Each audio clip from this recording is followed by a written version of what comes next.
Hello and welcome to another Cygnus Destroyer Retro Review. Today I'm going to talk about a franchise that gamers simultaneously loved and got their asses kicked by, Ninja Gaiden. Ask anyone what they think of when Ninja Gaiden is brought up, and it's probably the fast-paced and brutal platforming action featured in the NES releases, but that's not how it was introduced to the world. Would you believe that the series originally had more in common with Double Dragon than Castlevania?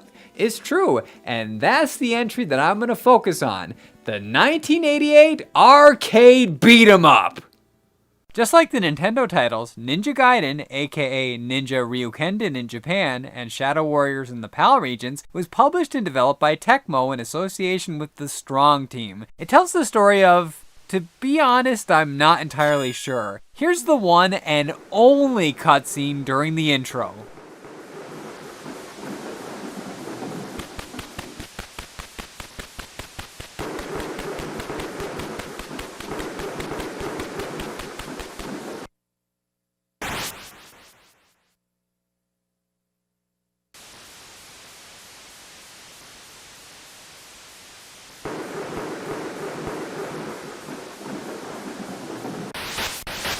I'll admit, that looks really cool. The animation is fluid and crisp, and it sets up the epic tone that the series later became known for. However, it explains absolutely nothing about the plot. We have a blue-clad ninja who has a dramatic confrontation with a wannabe Jason Voorhees on a rainy night. That's it. The NG Wiki states that the hero in blue is in fact Ryu Hayabusa as usual, and he has to put an end to the evil schemes of a descendant of Nostradamus named Bladeamus. But as far as I can tell, none of this is presented within the source material itself. As someone who grew up with the story-heavy NES saga, I couldn't help but feel slightly disappointed with the absence of it here. After maxing out the credits on this arcade port via the A button, pressing start will begin our adventure. We see the titular ninja from the cinematic on a boat heading towards the US, as the accompanying caption states, before smashing his way into round 1.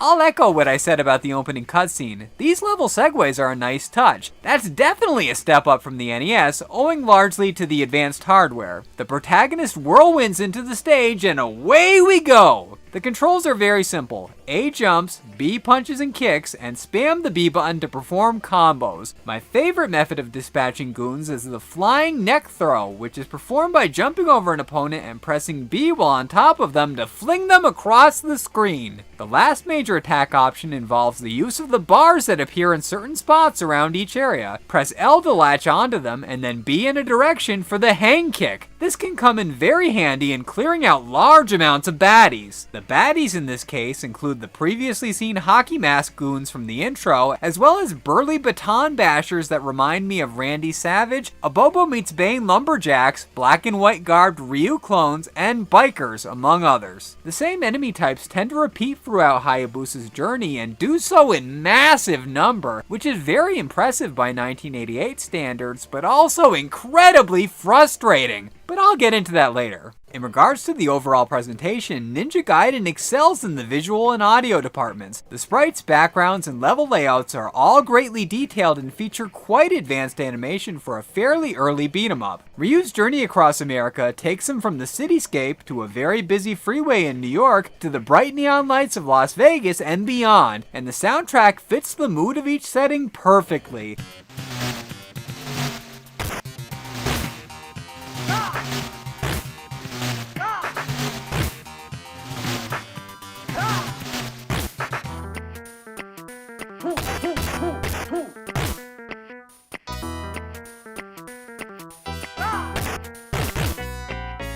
It complements the brawler vibe just as the up-tempo tunes enhance the side-scrolling on the NES. Speaking of which, as far as beat-em-ups go, Ninja Gaiden holds its own. For the most part. Ryu, being a master ninja, is more agile than the typical brutes of the genre. He can climb along pipes and flip off of buildings and obstacles. In spite of the acrobatics and in stark contrast to the NES trilogy that followed, Hayabusa doesn't move around any quicker than Hagar, Axel, and other genre heavyweights. Ryu obviously handles drastically different from how he'd become famously known on the NES. In fact, and this is a big beef that I have with the arcade version, he barely has access to the sword! The sword is only accessed through a temporary power-up. Part of me wants to call total BS on that, but the other part appreciates that the lack of a permanent weapon requires strategies to be planned out carefully, to be sneakier in eliminating the cult menace. You know, like a ninja. This is easier said than done though, since Ninja Gaiden is without a doubt one of, if not the toughest arcade game I've ever played. The GameFAQs community agrees with me, ranking it as the 40th hardest arcade release ever made. As mentioned previously, there are spots where enemies constantly surround our hero. It seems never ending. On top of that, when Hayabusa is hit, he becomes completely defenseless. It's impossible to fight back against his barrage. Believe me, I've tried. You have to wait until they're finished, and with the meter only having 3 bits of health, death after death after death is guaranteed. Get used to hearing this over and over again.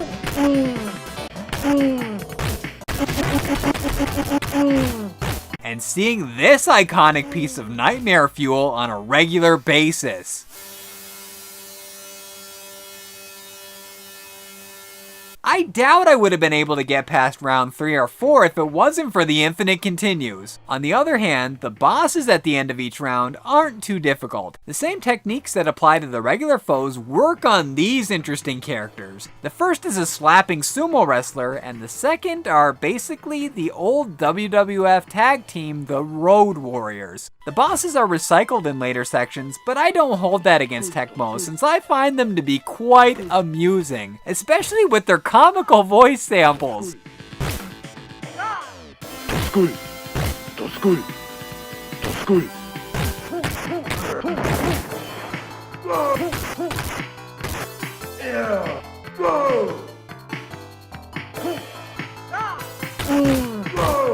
After the rematch with the Road Warriors in round 5, it's on to the 6th and final stage. There's really not much to spoil since the plot is nearly non-existent, but if anyone wants to avoid hearing anything about it, click the poster image to avoid being spoiled. Blade Damas's headquarters is where everything is cranked up to the extreme. For starters, most enemies now take off 2 points from the health meter, so if we get hit even once, we're pretty much screwed. I spent hours on this particular segment and I managed to get to the 3rd appearance of the Road Warriors, but even with nearly full health in both lives, I just couldn't do it. What makes this worse is that up to now, I could continue from certain checkpoints, which were relatively frequent. There's no such luck in the final showdown. I had no idea when I began my playthrough, but I ultimately discovered that this origin point set the stage for the brutal difficulty that would define the franchise. After countless attempts, I decided to give myself a little boost by changing the settings in the options to 4 lives and 5 hit points. Everything else remained the same, I just had extra insurance for the onslaught that lied ahead, and onslaught it was. It turns out that the wrestler ripoffs were just the beginning of a mini boss rush, with another battle with the claw-wielding trio following, which is preceded by the single checkpoint in the entire level. Tossing out that lot leads to the head honcho. Blade Damas is a pain in the ass. Even with the extra life points, he can still kill Hayabusa in 2 hits. I got lucky and managed to get to him with all of my lives intact. I kept on him, spamming the B button when he was standing, and I eventually beat the bastard.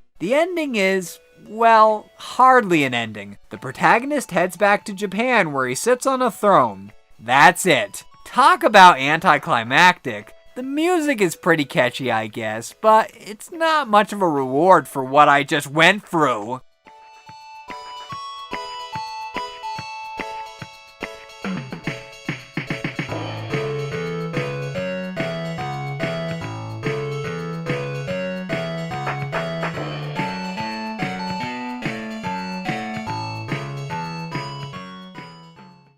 The original Ninja Gaiden, much like the home console releases that followed, is tough as nails.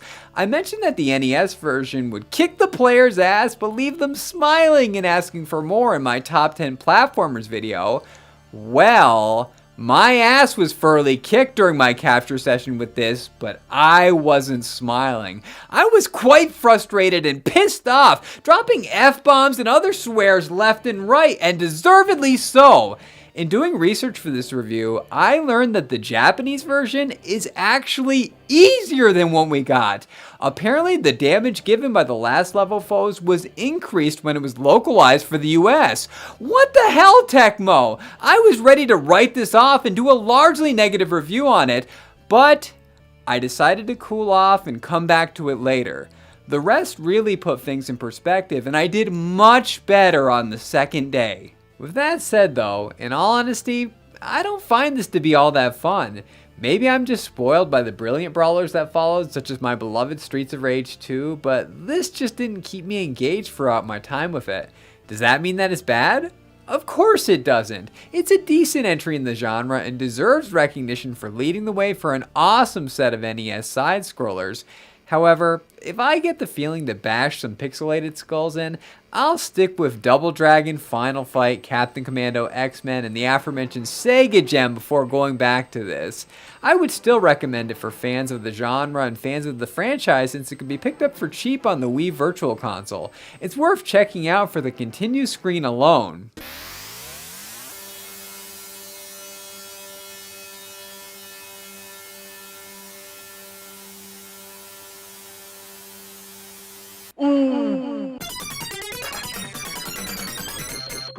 Anyway, with another review wrapped up, it's time for the return of Cygnus Destroyer's Top 10.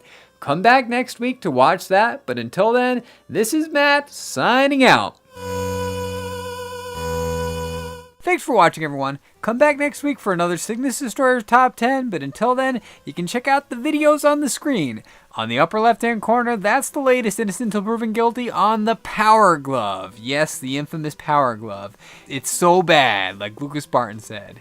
Well, is it bad like that, like in a totally 90s, like rad way, or is it just flat out bad?